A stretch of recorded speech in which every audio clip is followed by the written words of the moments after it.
When Bank Iowa purchased the State Bank of Lawler, I had a little bit of trepidation thinking, oh man, now some big bank is going to own it and we'll lose all of that hometown feel and we won't have this personal touch any longer. But I couldn't have been more further from the truth. You know your insurance agents, you know your bankers, you know your doctors, and sometimes on a very personal level, not just on a business level. And that was the case with the tellers at Bank Iowa, the leadership at Bank Iowa, the lenders.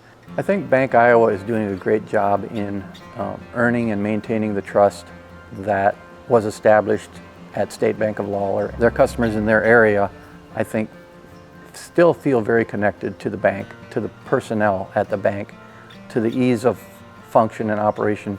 I know the Bank Iowa is now very involved in the community. They're always talking about improvements being made, not only on personal levels, but as community-wide levels. And Bank Iowa is always involved and always doing good things for the community. And I think that's what keeps the community happy to work with Bank Iowa.